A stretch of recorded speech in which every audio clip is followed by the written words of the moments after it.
Bon, pensez à vous abonner, à activer la petite cloche des notifications et à liker. Pour vous, c'est gratuit, ça coûte rien, mais pour la chaîne, ça fait vraiment beaucoup. Alors, merci d'avance.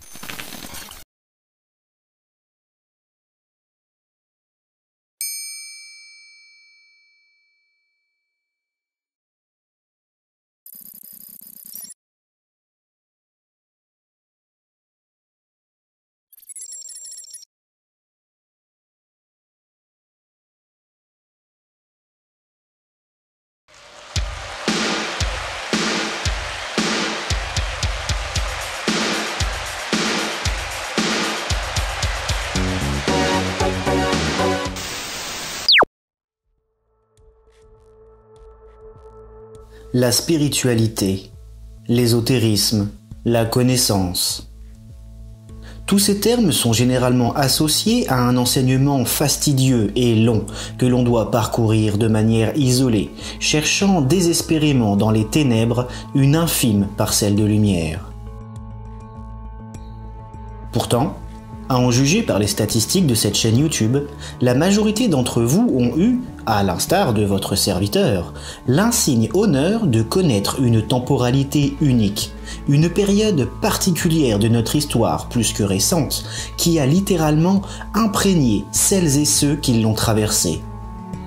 Je parle tout simplement des années 80 et 90. Si l'idiocratie semble aujourd'hui être le maître mot en matière de transmission du savoir, il semble indéniable au vu des faits que les 2 décennies qui ont précédé le second millénaire ont profondément inscrites dans les cerveaux des jeunes gens de l'époque des notions aujourd'hui trop souvent ignorées des nouvelles générations.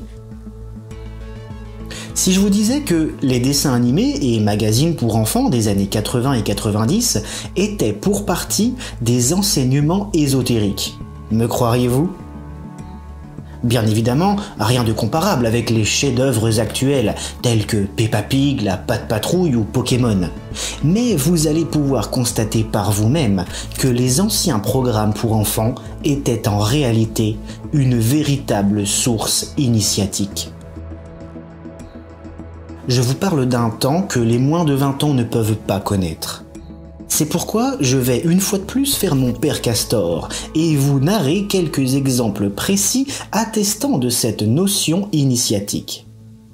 Bien évidemment, cette liste n'est pas exhaustive et d'autres exemples, probablement innombrables, mériteraient d'être soulevés. Mais la factualité de ce que nous allons voir ensemble ne laisse que peu de place au doute. Pour toutes celles et ceux ayant connu cette époque audiovisuellement extrêmement riche et diversifiée, les exemples que nous allons voir ne manqueront pas de susciter nostalgie et plaisir. Je rappelle au passage, pour les plus jeunes qui visionneraient cette vidéo, qu'à cette époque, les dinosaures avaient déjà disparu de la surface de la Terre et que Internet n'existait pas, ce qui, par conséquent, offrait aux dessins animés une importance considérable dans la vie des enfants.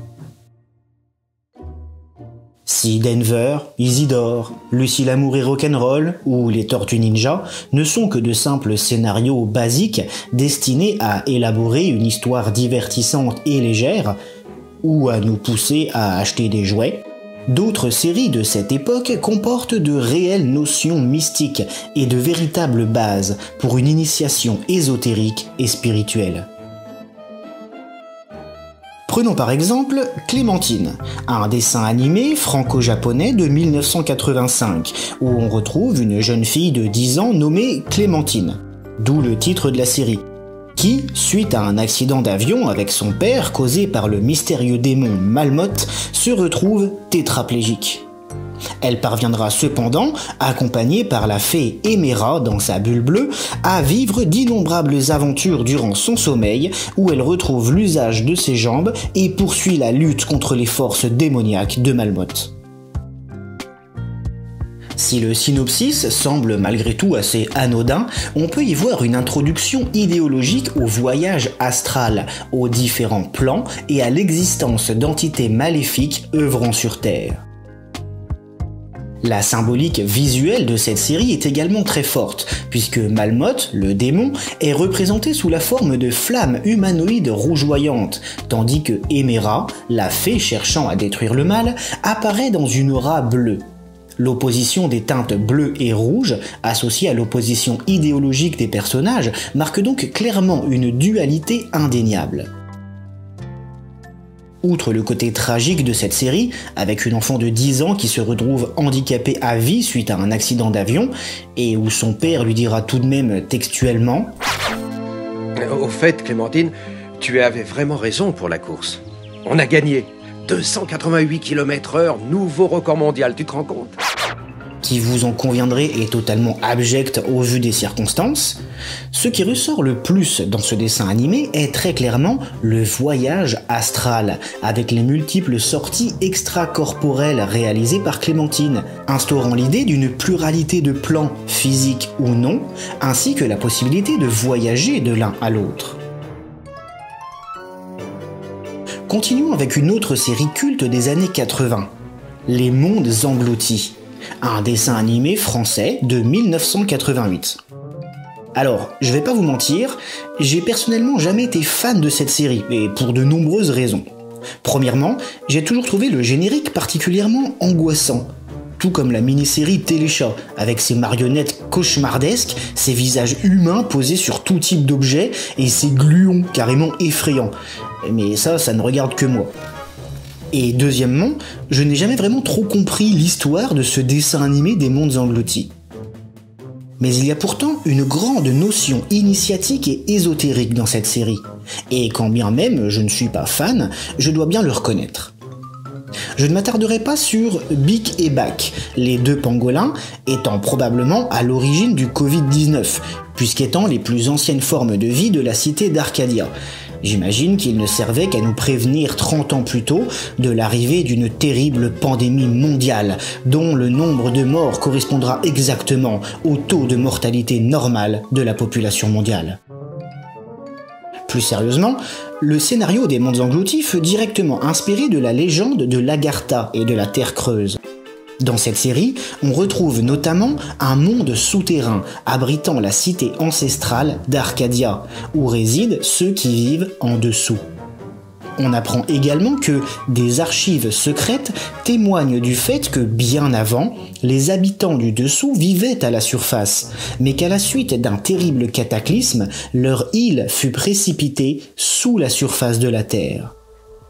Si le synopsis de base fut inspiré directement de la légende de l'Agartha, cette cité souterraine, idyllique et mystérieuse décrite dans les textes théosophiques, il semble difficile ici de ne pas faire également le parallèle avec le mythe de l'Atlantide, une île ayant sombré sous les eaux suite à un événement cataclysmique survenu il y a 12 000 ans, et pour lequel certains témoignages mentionnent une survivance de ses habitants dans des mondes souterrains. L'Atlantide fut par ailleurs le sujet de prédilection de bien des œuvres des années 80 et 90.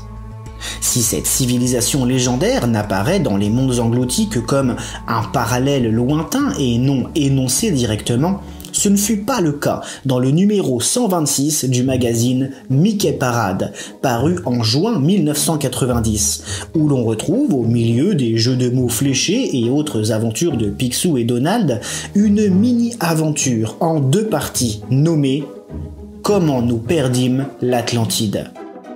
Difficile de ne pas faire plus évocateur, vous en conviendrez. Dans cette courte bande dessinée, on retrouve Mickey et Dingo envoyés 10 000 ans plus tôt sur le continent antarctique, car suite à la découverte d'une pièce d'or à plus de 3500 mètres de profondeur sous la calotte de glace, l'existence d'une civilisation antique sur ce continent leur semble plus que probable. Les 2 héros se retrouvent ainsi à Atlantis, une ville prospère au centre des terres où la construction de nombreux navires semble être une prérogative, et où, soit dit en passant, les hommes cohabitent allègrement avec des dinosaures.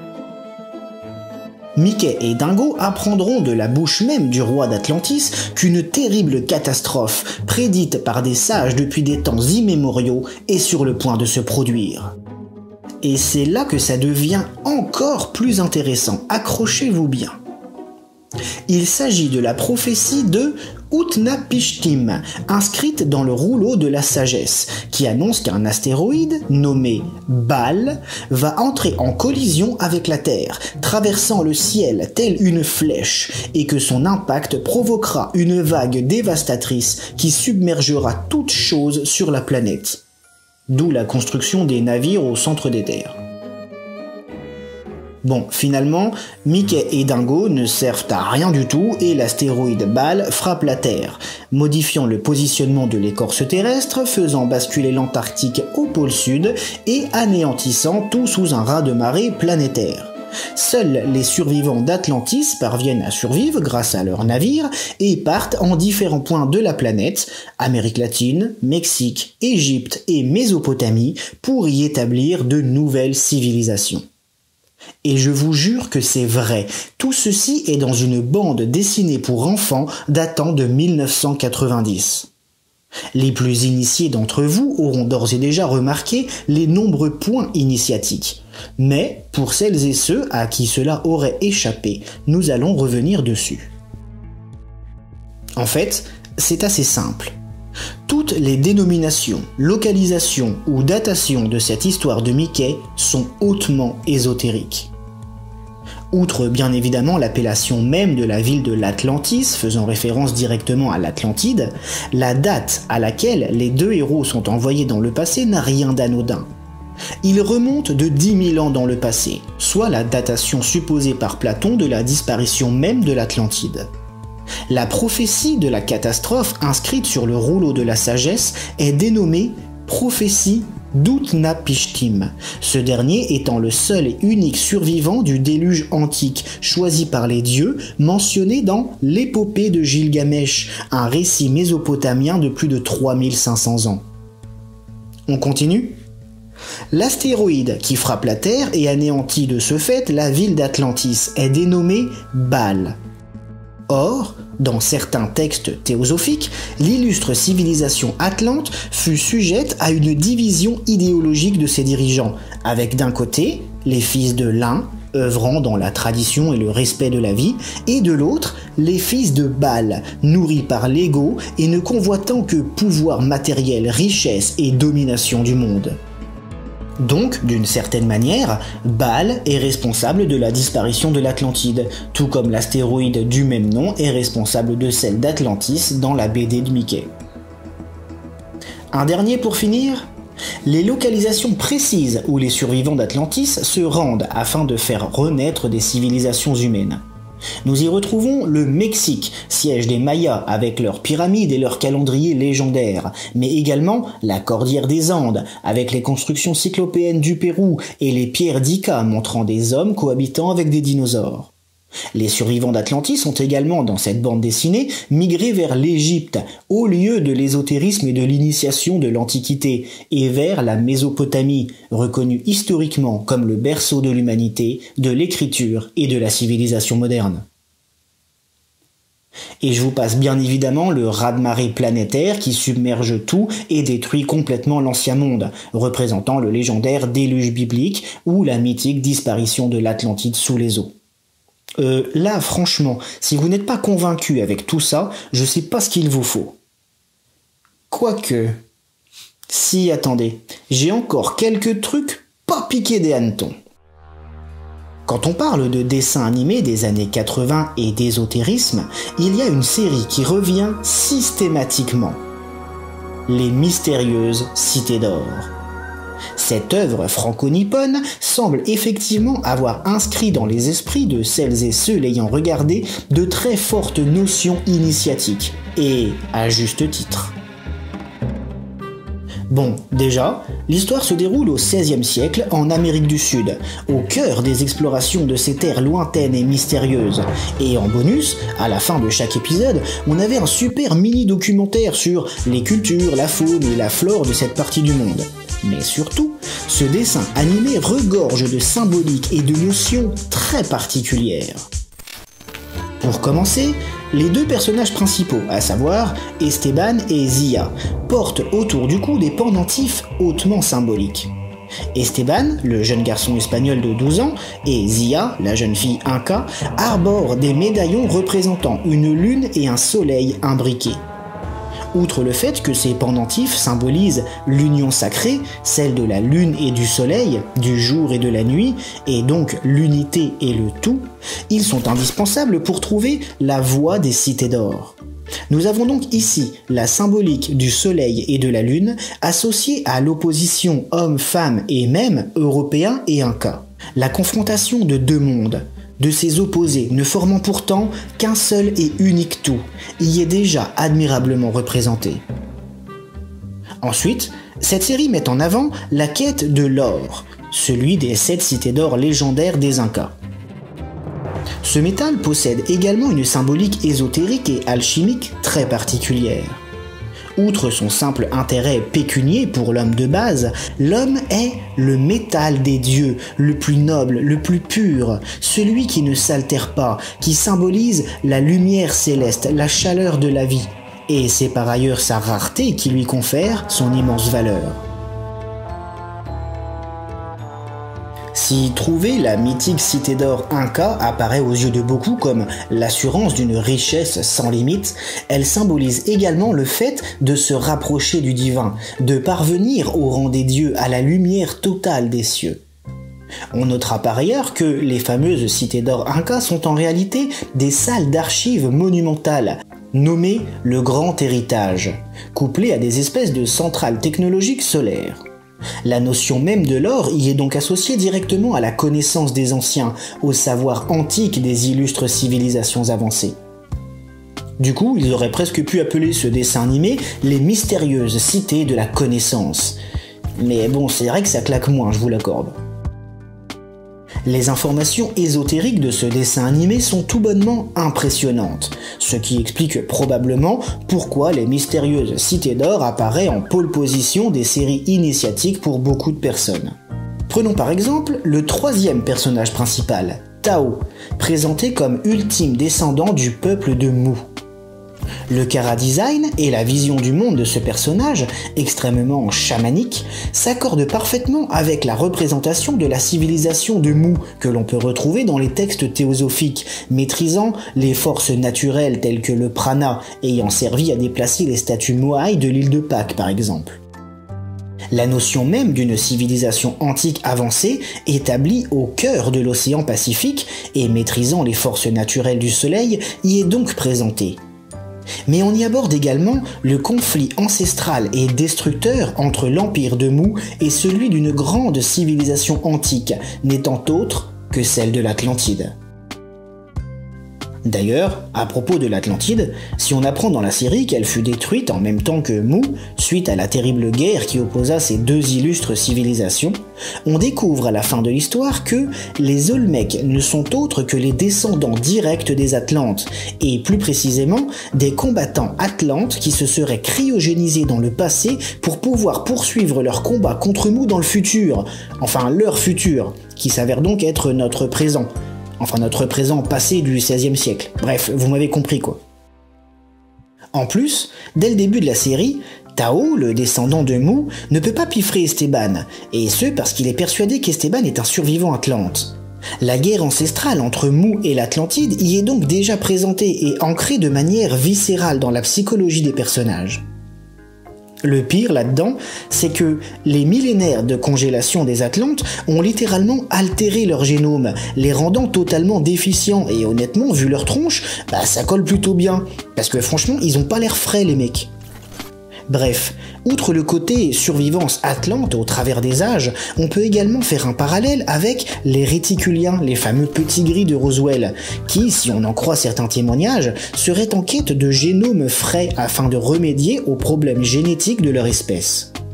Dans l'épisode 29, intitulé « La base des Olmecs », Esteban, Zia et Tao sont carrément enlevés par les Olmecs, qui décident de leur prélever des cellules pour se les retransfuser, afin de tenter de sauver leur génome et de parer leur vieillissement. Là c'est de l'adrénochrome ou je m'y connais pas. Pour finir avec les notions initiatiques et symboliques des mystérieuses cités d'or, parlons de la technologie ancestrale illustrée dans cette série. Deux engins sont particulièrement intéressants au vu de l'époque à laquelle se déroule cette histoire.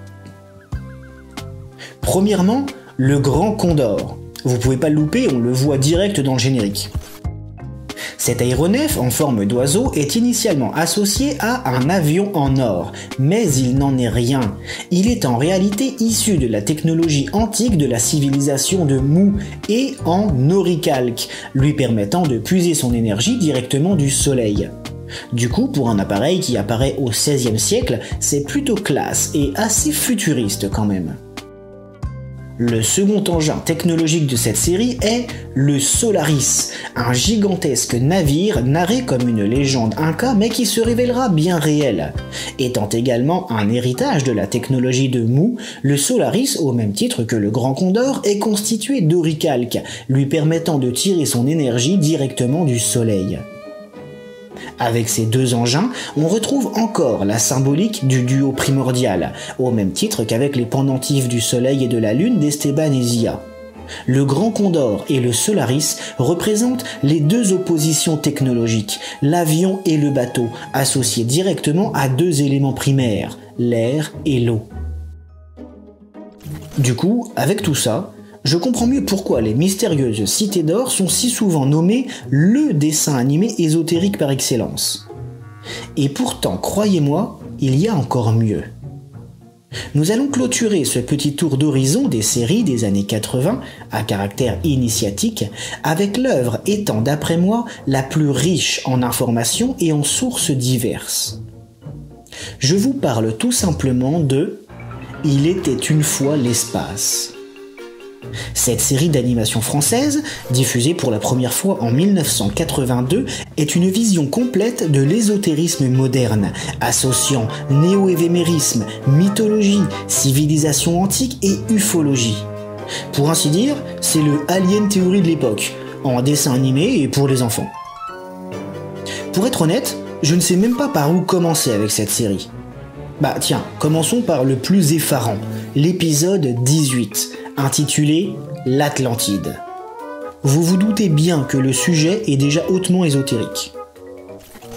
Dans cet épisode, Pierrot et Psy, deux des personnages principaux, sont en voyage sur la Terre, où Maestro leur présente l'un de ses amis, un capitaine Gouanche, qui s'avérera être un descendant de l'illustre cité antique de l'Atlantide.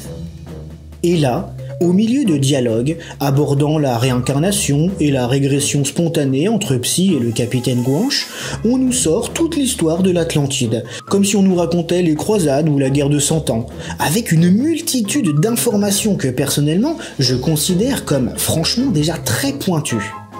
On nous présente donc la civilisation de l'Atlantide, ayant vécu il y a environ 10 000 ans comme une haute société avancée, qui, suite à une guerre interne entre ceux qui désirent la paix et ceux qui souhaitent étendre leur influence, se voit disparaître soudainement lors d'un terrible cataclysme. Pour faire simple, toutes les informations capitales sur l'Atlantide y sont mentionnées. La division de cette haute civilisation entre deux groupes distincts avant sa chute, avec les fils de l'un d'un côté, bons et sages, et les fils de Baal de l'autre, guerriers et destructeurs. Ajoutez à cela la disparition soudaine, brutale et totale du territoire atlante lors d'une terrible catastrophe, le fait que le peuple des Gouanches soit les descendants directs des Atlantes, la réincarnation sur plusieurs millénaires et la régression spontanée en fonction des lieux ou des personnes que vous rencontrez, et vous avez l'épisode ésotérique ultime par excellence. Mais le pire, c'est que cette série ne se limite pas à cet épisode. La liste est longue comme un jour sans pain. Tenez, prenez l'épisode 2 par exemple, intitulé « Les Sauriens ». Je vous le donne en mille, de quoi ça parle? Eh bah, de reptiliens humanoïdes ayant établi une civilisation sur leur planète. Bon, certes, ils sont primitifs dans le dessin animé, du genre évolués comme des hommes de Cro-Magnon, mais en mode homme-lézard. Mais mince, ils sont télépathes, ils ont établi une stratégie de survie en régulant leur population, et ils ont éradiqué une autre espèce de reptiliens de leur planète, des crocodiliens avec qui ils ont été en guerre. On a donc clairement ici une notion de race humanoïde exogène, de type reptilienne. Et ça vaut ce que ça vaut, mais en plus, ils ne sont pas présentés comme super sympathiques, c'est déjà ça. On continue ? Ok, épisode 5, intitulé « Les Cro-Magnons ». Dans cet épisode, nos héros débarquent sur une planète peuplée d'hommes primitifs, d'où le titre. Jusque-là, rien de bien extraordinaire, me direz-vous. Sauf que, suite aux connaissances assez poussées en astronomie du maestro de cette planète, nos héros lui demandent d'où il tient de telles informations sur les constellations, planètes et autres fonctionnements du cosmos. On apprend ainsi de la bouche du maestro Cro-Magnon de cette planète que jadis, pour eux, il y a des millénaires, cette planète abritait une civilisation hautement avancée et développée, mais que suite à sa disparition quasi totale et soudaine, seules quelques notions de ce savoir se sont transmises au cours des âges parmi les survivants, offrant à ce peuple de l'âge de pierre renaissant de ses cendres des connaissances bien plus avancées dans certains domaines que ce qu'elle devrait posséder. On a donc ici clairement la notion du savoir perdu de civilisation antique, avec quelques brides de souvenirs qui traversent le temps et imprègnent les nouvelles civilisations primitives. On peut donc clairement y voir un rapport avec des découvertes archéologiques et des civilisations antiques dont les connaissances dépassent l'âge de leur développement. L'Égypte antique et la Mésopotamie par exemple, qui sortent de terre soudainement à la fin de l'âge de pierre, totalement formées socialement, spirituellement et intellectuellement, semblent davantage être le souvenir d'une civilisation disparue que l'évolution linéaire de l'espèce humaine. À moins que ces connaissances ne leur aient été données par une autre civilisation, divine et exogène. Ce qui nous amène à l'épisode 7 d'Il était une fois l'espace, intitulé « La planète Mytho ».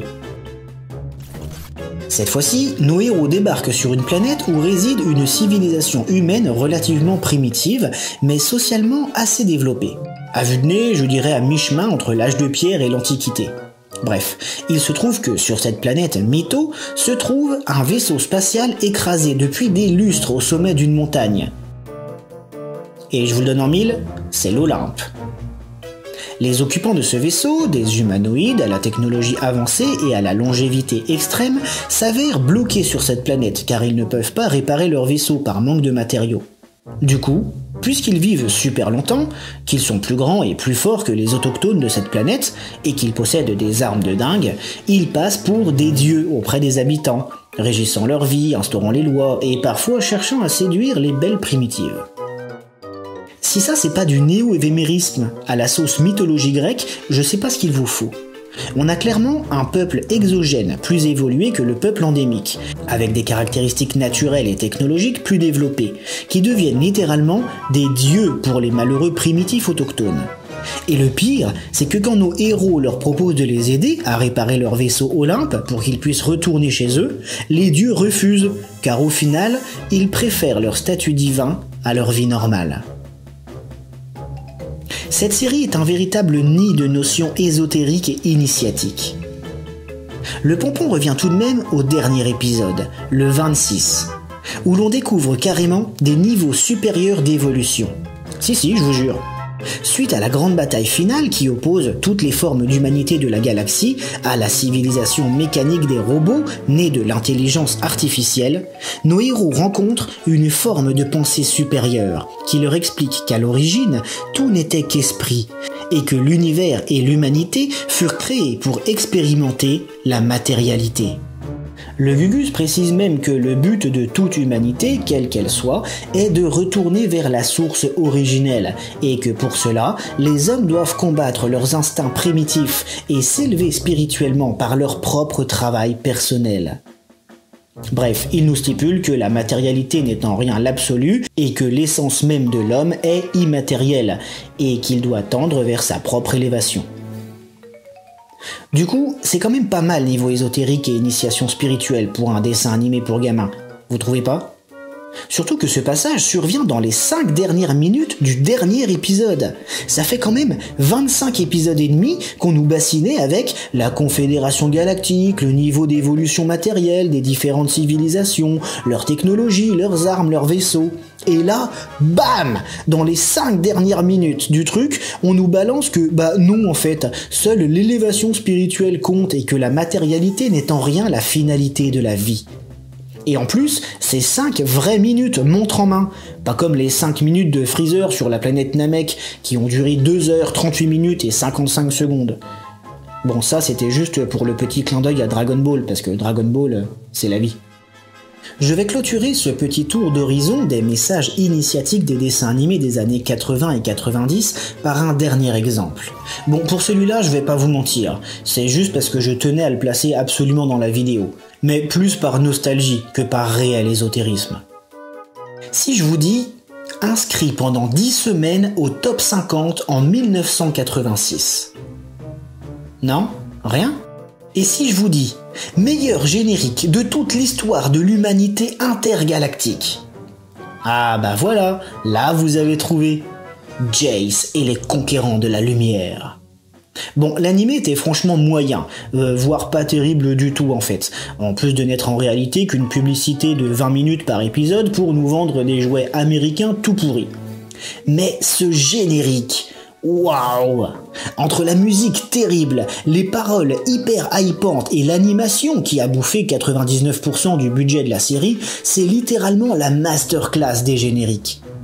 Et le pire, c'est que si on décortique un peu les paroles, eh ben on peut tout de même y trouver une petite notion ésotérique. Si, je vous jure. Toi, Jace, conquérant de la lumière, tu dois conquérir. Non, pas ces paroles-là en fait. Ça c'est juste comme ça, je pense, pour le fun.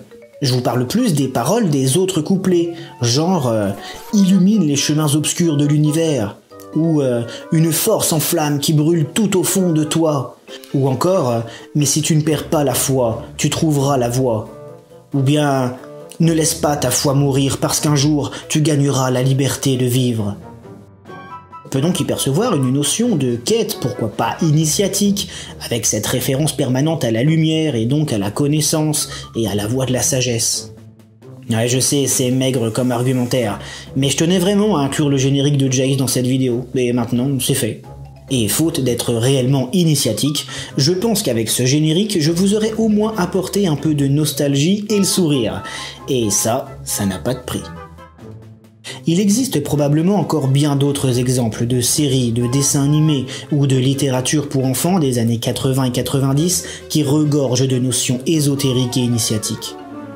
Mais ces quelques exemples suffiront, je pense, à attester de l'immense volonté de cette époque à transmettre un savoir, des connaissances, et à tenter d'instaurer dans les jeunes esprits des générations futures, que nous sommes aujourd'hui, les graines de cette soif de découverte, d'ouverture d'esprit et de vérité cachée. Et si jamais je n'avais strictement rien compris, et que tout s'avérait totalement faux, issu de mon simple esprit complotiste irrationnel, je reste persuadé que cette vidéo aura suscité toute l'émotion et la nostalgie voulue pour celles et ceux qui, au fond de leur cœur, restent et resteront toujours les enfants qu'ils étaient à cette époque.